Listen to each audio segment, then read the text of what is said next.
Bolívar, usted definitivamente es muy exitoso en aquello que hace y ha llevado adelante muchas acciones para incentivar a la cultura, a la lectura, al arte.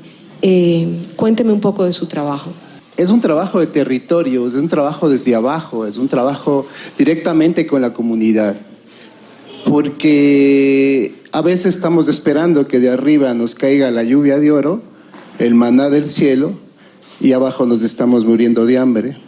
Entonces es necesario trabajar directamente con la comunidad, en las escuelas, en los colegios, en instituciones que tienen público o jóvenes o niños en riesgo permanente. Esa ha sido la labor. Vamos trabajando nosotros, incentivando a la lectura, que es el proceso de los últimos años, pero porque hay una necesidad. Porque el hombre, el ser humano, el niño, quiere escuchar historias.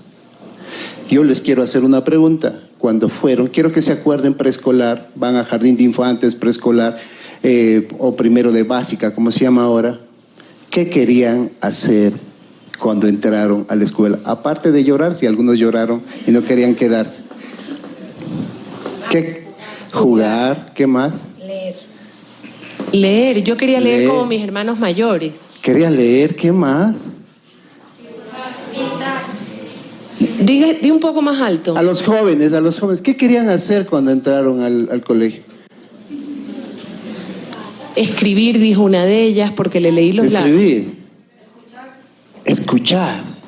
Pues todo eso nos da las historias en sus diversos formatos. Y por eso es necesario, y la labor que cumplo en Artisteca y la que he hecho antes, es trabajar en la comunidad, construyendo desde abajo procesos de historias, en la cual la lectura, la escritura, el lenguaje verbal, el reconocimiento emocional están de la mano.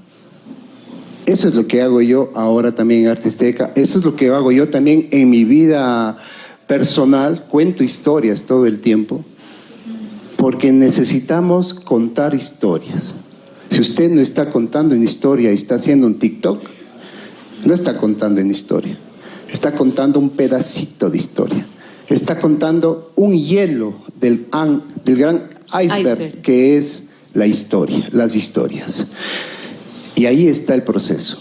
Usted cuenta una historia, va a encontrar un niño que lo va a coger, un joven que la va a vivir, un adulto que la va a recordar, un anciano que va a tratar de juntar sus neuronas y decir, sí, cierto es.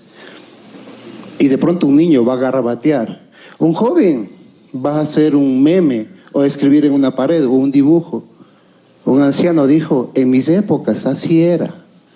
Y de pronto hemos creado comunidad, una comunidad de historias. Y eso es lo que hago. Qué belleza. Alex, tú también, al igual que Bolívar, eres parte de la Artisteca. Y cuéntame un poco cuál fue tu recorrido para convertirte en formador. Pues muchos hablaron de la tecnología, de pronto a veces la satanizan, pero quizá desde mi punto de vista y desde las personas con discapacidad visual nos hemos visto realmente beneficiados por la tecnología. Quiero contarles que a inicios, más bien dicho, cuando yo empecé a estudiar, que fue más o menos en el 87, 88, pues el acceso para una persona con discapacidad visual a la lectura era muy complicado, muy difícil, porque pues nosotros aprendíamos el braille, y el braille realmente, para poderlo comparar con un libro, por ejemplo, a tinta, si transcribimos un libro a tinta a un libro a braille son más o menos unos 10 libros. Entonces era un tema muy, muy voluminoso y bastante difícil de leerlo y también difícil de acceder, porque realmente acá en el país no habían imprentas más que en la década de los 90 se hizo una imprenta por la provincia del Chimborazo. De allí la información que nosotros recibíamos era básicamente del exterior, de Argentina, de Uruguay, de Chile y de España, lógicamente liderada por la ONCE. Posterior a eso, pues, con el pasar del tiempo, pues la tecnología llegó y le dio un giro de 360 grados a la lectura, al aprendizaje de la persona con discapacidad visual, puesto que pues aparecieron en las computadoras que ya más o menos en la década de los 90, pues ya se hicieron muy de moda, pero pues todavía era un poquito difícil para una persona con discapacidad visual, pero ya a inicios de la década del 2000 aparecieron los lectores de pantalla y con él los escáneres, y con ellos pudimos nosotros escanear libros y luego transformarlos a Word, y el Word a través de un lector de pantalla nos leía. ¡Qué emoción para mí realmente! Porque pues nosotros, yo más o menos me gradué por el 2000 más o menos, y todo ese tiempo donde no había informática, donde no había lectores de pantalla, teníamos que pedir ayuda para poder leer. Y eso era un tema bastante complicado, ¿no? Pero llegó la informática, llegaron los lectores de pantalla y nosotros nos vimos realmente beneficiados. Creo que fue un gran avance el hecho de que podamos beneficiarnos de la tecnología, ¿no? Entonces, ahí empezamos a escanear libros, empezamos a recibir también información de literatura ecuatoriana, que era prácticamente imposible. Realmente el braille es muy voluminoso. Hemos dejado el braille, desde mi punto de vista, el braille solamente es una herramienta alternativa, pero hoy por hoy prácticamente todo lo hacemos de manera digital. Podemos escribir en el computador y luego leerlo inclusive. La lecturabilidad inclusive se hace mucho más rápida. Nosotros nos hemos beneficiado realmente de la tecnología porque pues ha ido avanzando, y conforme a los avances pues nosotros hemos podido acceder a muchas más cosas. Luego llega el tema de la digitalización acá de los dispositivos móviles, que también son una gran herramienta, ¿no? Ya tenemos nosotros el sistema Android, el sistema Apple, que nos permite recibir respuesta de voz en los teléfonos, y eso nos genera pues mucha mayor accesibilidad para los libros, ¿no? Entonces yo de pronto la semana anterior estuve viajando a Zaruma toda la noche, entonces me llevé un par de libros y pues con los audífonos, pues mientras otras personas estaban viendo una película de pronto en el viaje, pues ahí estaba yo leyendo, ¿no? Y eso es el gran beneficio que la tecnología nos ha podido ofrecer. Sí quería hacer esta acotación porque pues nosotros hemos visto beneficiados realmente de todos estos procesos, ¿sí? Ahora, con el tema de Artisteca, ¿cómo me vinculé? Después de la pandemia todos sabemos que recibimos un cambio gradual bastante fuerte, ¿no? Todos metidos en casa, se lideró un proyecto por parte de Artisteca con educación en la personalidad de Roque Iturralde, gran escritor de mucha trayectoria, pues que estuvo a cargo de las rondas lectoras, que así fue como se llamó precisamente estos encuentros en donde empezamos a compartir libros, cuentos cortos, historias, y de ahí, de las historias, nosotros extraíamos vivencias personales, porque pues, como decía Bolívar, todos contamos una historia, los libros también cuentan una historia, y desde allí, pues nosotros lo asemejábamos a nuestras vivencias y podíamos compartir. Esos encuentros los lideró Edupación. Posteriormente, nosotros recibimos capacitación de educación mismo en la personalidad de Roque Iturralde. Luego, con la Fundación UBIA también recibimos un taller de escritura, porque luego ya leemos o nos creemos lectores, pues ya queremos escribir, ¿no? Entonces, ya empezamos a querer crear nuestras propias historias, y de la mano de un gran maestro, ahorita se me escapa el nombre, ya me voy a acordar, pues recibimos el taller y luego pues con Bolívar empezamos a interpretar, ¿no? También a hacer inflexiones de voz cuando aparece un monstruo, por ejemplo, o cuando de pronto vemos a una ardillita pequeñita, así. Entonces eso nos enseñó Bolívar, y de allí pues ya podíamos lanzarnos a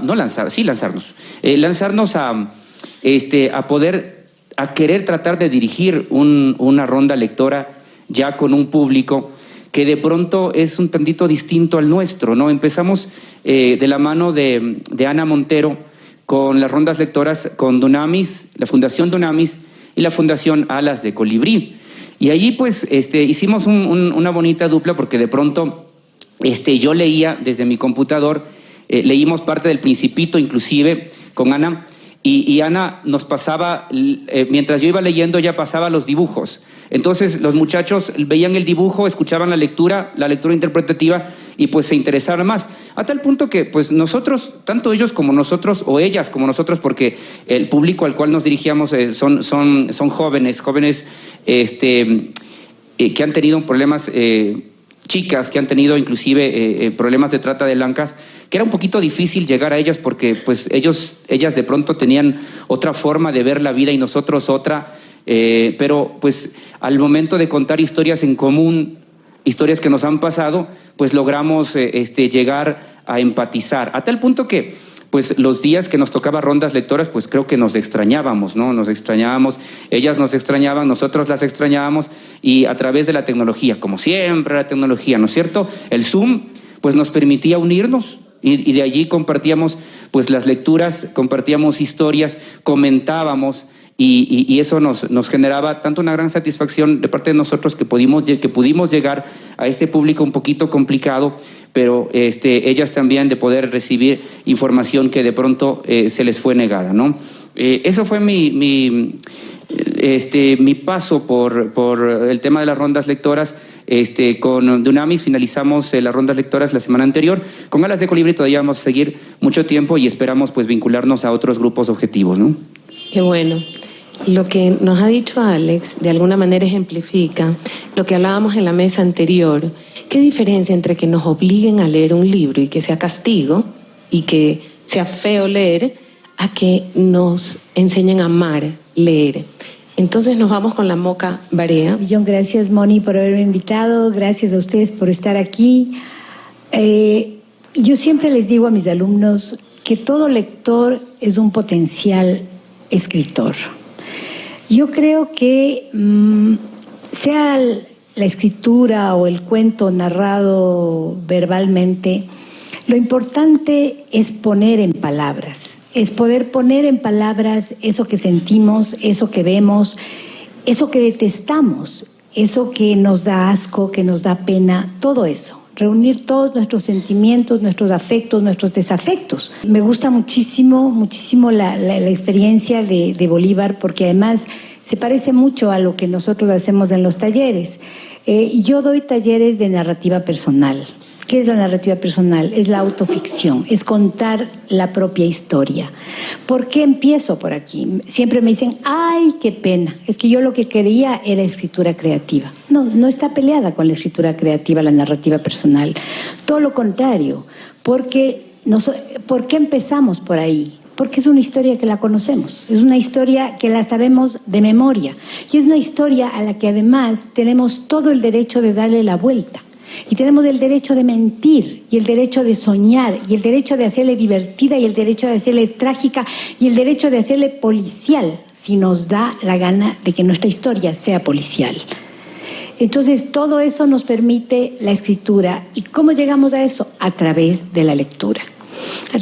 Justamente estuve hace un par de semanas en Buenos Aires con un amigo, un queridísimo amigo, escritor. Bueno, él no es escritor, es editor más bien. Ustedes seguramente todos habrán leído Mafalda alguna vez en su vida. Él es Daniel Diminsky, editor de Mafalda. Él fue el que descubrió a Aquino, él fue el que, inclusive desde el exilio, creo, empezó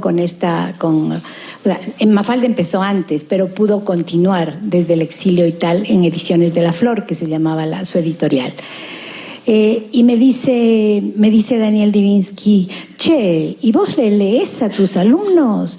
Y yo le digo, claro que les leo y les sugiero lecturas y les mando a leer también. Me dice, ¿y a quién lees, por ejemplo? Entonces yo me quedo así, digo, bueno, creo que leemos unos 4 o 5 autores. Y empiezo a pensar y digo, a ver, déjame ver, leemos a Fernando Aramburu, y leemos a Germán Hesse, y leemos a Samantha Schweblin, y leemos a Claudia Piñeiro, y leemos a Anton Chekhov, y leemos, y el rato que ya iba como por el número 20 o más, me dice, pero que le sacas el aire a tus alumnos. Entonces, sí, eso es, porque yo como Mónica Barea, como escritora, como librera, creo que puedo aportar muy poco en el proceso de cada quien. Pero en cambio, a través de la lectura, a través de todas las lecturas que hacemos, cada quien cuenta su historia, y hay una cosa adicional riquísima, y aquí mis alumnas favoritas que están por aquí me darán la razón. La escritura desata nudos. A veces tenemos unos nudos, llámale cacaos mentales, llámale, no sé, basurita en el alma, lo que vos quieras, ¿no es cierto? La escritura desata. La escritura de alguna manera te pone alas, de alguna manera te manda así como avioncito de papel, de alguna manera te da aire. Es lo que yo he sentido al escribir, y yo creo que de alguna manera mis alumnos también lo han sentido. Muchas gracias, Moca.